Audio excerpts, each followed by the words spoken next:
time MVP are providing coverage for their top laner. No. Is it time? Yes, it is. It is time. Marin is returning. Well, Marin couldn't go Trundle because of the coverage that was provided. They haven't selected a top laner yet. Didn't just want to go Trundle blind, so goes Nara blind, which, if this was Jin Air, we'd be talking about Yasuo. Since it's MVP, the Cho'Gath is more likely. All right, the long hover, a couple seconds remaining before the lock-in, but it seems like they have their heart set on it, and they will go ahead and take this one. ADD seems stoked on our screens. Yeah, he's got a nice little smile coming through. So, Cho'Gath top versus Narin. You've named it, you've dubbed it the Narin, and although it's losing, I can understand going for a bit of a silly name for the Nar, but it is 1-2 on the season. Has had to deal with Spirit having a bit of too much of a fun time around his lane and struggling to create pressure. The duo lane lost once, the double buster donated at different time. Nar on simple level does have a good matchup into Cho'Gath given the value of Hyper. Mini Nar form does ruin a Cho'Gath pretty extensively, but recently it feels like teams have played around Nars a lot better than when Juve brought back the pick right at the beginning of the summer season. So there's no guarantees, even if on paper you like the matchup for the Nar. Well, it needs to have much better teleports this time around. When we saw them before, TPing in, didn't have a rage bar built up or was on cooldown, couldn't get the transformation, and basically offered absolutely nothing to the fight. So maybe Marin going to be a bit more on point this time around, but he's feeling confident to try to bring this pick out again. Good trades here, but this might be the game. Freak of Freaks, if they win here, do go through. But MVP's draft has a bit about it too, so this could be a much closer game. We'll have to keep our eyes on that bottom lane. Maha trying the Zaya out for himself this time around. See if they can get ahead, see if they can sort of that he's throwing a ward down into the Tribe Rush. As Tucson takes quite a bit of damage, flashing for the play, jumps to the side, avoids that death sentence, but he's still going to go down beyond. Coming in, flash body slam, takes him down. Nice attempts to get away. Gank flashes down on the side of Tucson. He'll eat the body slam as the play comes in. Trying to shoot his way back around the minions, but the Blade Caller will find the root. Shield comes through. Can he stay alive? Teleport. Gets that slam into the wall there onto Max, just trying to keep it locked in as the red will hit. Kuro going forward, looking for that final shot, but in the meantime, Maha comes up with the kill yet again in onto Tucson, and now Kuro, one shot from dead, will get taken down, double kill, going over to the Zaya, but they're able to answer one as Spirit does come through. Now Nar's coming as well. But that's going to be the TP coming through. Marin trying to build up for that Rage Bar. Rupture connecting in onto Kramer. Now Ian joining in. It's just a party in the bot lane. Dissonance comes down beyond. Finds the kill. ADD claiming yet another life. And MVP come out on top. And this is just sloppy. Yeah, it's an extended bot lane fight. A bit of a fiesta, but MVP made the smarter decisions, Achilleos. They're re-ganking a lane, taking advantage of a melee support with no Fate's Call and no summoners. That was the smart call, and from there, sure, Afrika makes some nice plays, but they're always going to be trading down when they have less resources. They teleport in from the mid lane. Cho'Gath comes a lot later. On the teleport completes, you think, okay, this could be something, but consider that Zaya still has summoners up. And still, there is the potential to turn around. Alistar dies just to a Blade Caller, so a bit of a misunderstanding there from specifically the side of the Alistar. And every time they come to initiate, they have to respect that there's still power coming in from the side of MVP.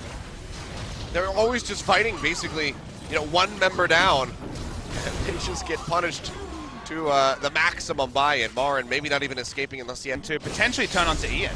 We'll get the pop-up with the flag and drag body slam in, but Cataclysm comes down. Ian throws out the shockwave, but he will still fall. Good answering kill.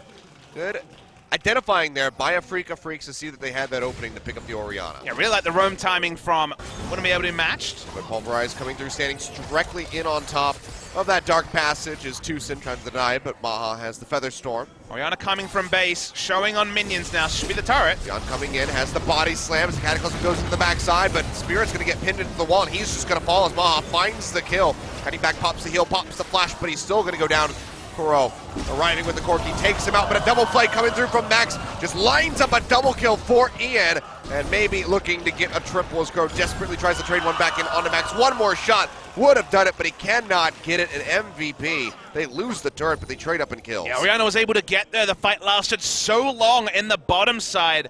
Ain't gonna be able to push up, not get a turret as top lane. Uh-oh. Yeah, Marin maybe in a bad spot, has quite a bit of damage with the slow, connects in from the Righteous Glory. Flash forward to ADD. Does have the feast, and he takes him out. The solo kill coming through for him. And suddenly, MVP bringing out a lead yet again. And the MVP fans hooting and hollering. They know that it was such a massive win to win in bot side and top side. Nara playing with fire too much. If you watch the replay, Kramer was actually tanking turret and very low as this begun. Yeah. Spirit thought he was hard engaging with his team, but Kalista had to finish off the turret. And sure, they eventually take down enemy AD carry. Very nice hook from Max as Ian is ghosting in, able to clean it up. And MVP, delayed ace for them and very little cost in there. That whole fight was just all about Max. Absolutely gorgeous Thresh play. Target selection, the double play at the end, and then he lives. Own play, they're trying to turn on Kramer. Yeah, 3 members up here. Kramer does still have the flash. We have a little bit of action in the mid lane, but at the same time, Max, he finds the hook, and that is just going to be Kramer getting destroyed. Just trading down in every scenario. They thought they could gank in mid lane.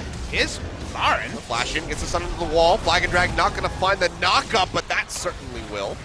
As the rupture comes through from ADD, he's very tanky with the Cho'Gath, but Kuro will have the shred off the Gatling gun as ADD tries to threaten, but with the rupture not connecting, he won't have the damage to finish them off. Still does quite a bit, but they find 2 kills down towards the mid lane. They still lose out on that top tier 1. Bit of a messy phase, but Afrika trading with where they are in the game is pretty decent from their side. Not ideal to give up the top lane turret. And the inside track into piling in. Cho'Gath's around here, remember. Tucson is very squishy. They will have the Rend. There is a Cho'Gath, as you say, throws a ward in, but the control ward will be denying the vision. The rest of MVP trying to get in here. Ignite, starting to use it! The Spider's already been used, and that's going to be the Devour. Coming through from ADD, comes up with the Baron steal. Without vision, goes in. Just a control ward right at the last second to try to pick that one up. Now Shockwave in, onto Spirit, onto Kramer. Pops him back with the explosive casket. MVP are winning the fight. A double kill over to Maha at the end. Just have to give up ADD's life, and now all 4 remaining members have the Baron. After the death, you see the blue ping on the blast plant. Afrika could have warded over and killed the blast plant. They didn't. They knew that Cho'Gath's flash was down. He didn't need some absolutely stupid wombos with the Gnar and the Fate's Call, perhaps, to try to lock people down long enough to just to come up with multiple kills in a fight. But coming over from Max, throws out the Dark Passage. They want this one. The box is down. Flag and Drag coming through from Spirit, but Beyond just chucks the cask. And he will go down, pops him over the wall. Another pick coming through. Hook not going to connect on Marin. MVP will just go ahead, wrap back around the side where ADD has the wave being brought up in the look to take down this final inner turret. anything that's a pick comp works for them. Tucson just goes in for the headbutt Pulverize. Rupture not going to connect the Fate's Call. Almost finding the kill there onto Tucson. Instead they'll throw him back in. Looking for Max, but he flashes away. Goes up the death sentence, and the Shockwave will not connect. The big whiff there on both of the spells from MVP. They only get the turn down to about half. They're looking for... It's working with them. That's why Kalista walked up to the mid lane inner turret, but look at Baron, it's been ripped apart. They have a ward in the pinch. Revision here with the control ward. Going in, they can't quite get it. It's going to be the feast coming down from ADD, and now the fight has broken out. Explosive cast into that flag and drag there from Spirit. Throws in the Cataclysm, looking for Ian as the Shockwave will connect it onto Marin, who just cannot transform. He'll get taken out, and now Kramer is in no man's land. He'll be isolated. He'll get taken out. A double kill over to Maha, plus the Baron yet again for MVP. Yeah, MVP made it tricky for themselves by not playing the side lanes, but because they had the brute force and the ability to tank it pretty endlessly with the Gragas and the Cho'Gath, they pick up the Baron anyway. They can barrel through the mid lane. Here from Kuro, as you can see, but he is very low on mana, so he's going to have to go back over to the base. Couple wards available behind that Maha could spot out if he went in there. But without any energy built up from the Gnar, the TP is just going to be very difficult to try to pull off, so has to just play in the front line. Pop-up coming through, silence down onto Kuro, and he is just going to get knocked to death. Shockwave not connecting at all for MVP. It seems like it might not even matter. Big knock-up coming through as Tucson finds a Pulverize onto absolutely everybody, but he gets dragged back into the fight. He's going to be the second one that goes down. MVP, now with two members dead on the side of Afrika. Baron buff still on their side, should be able to push in and knock down this inhib turret. Yeah, first time we've seen an initiation rupture actually work. Kuro disrespecting the range, died with his flash up, instant CC'd, into silence, into death. This is the Baron buff. Cracking at the base we talked about on the second spawn, and they might try to brute force the game. Seems like they're going to. They're still pushing in here. Turret almost going down, flashing for the flay. Kramer going low, trying to jump away as best as he can, but ADD yet again has the kill. Double going over to the Cho'Gath. First Nexus turret will go down, and that should be the game here. just above 35 minutes in. MVP keeping their hopes alive of advancing higher up the standings, keeping Jin Air's hopes alive of making it into the playoffs. It's all going to come down now to game number 3. And the max hype value is game 3, but also, Achilleos, if MVP win this series, we do get the matchup between Jin Air and Afrika for that final spot on Saturday. So that would be ultra hype for what is a week of playoff implications here in the LCK. MVP made their draft work. Afrika had a lot more variables this time, with the Gnar not recently working for many teams and not working for them in this game either. One fell swoop of mistakes in the bot lane and also a solo kill in the top lane decided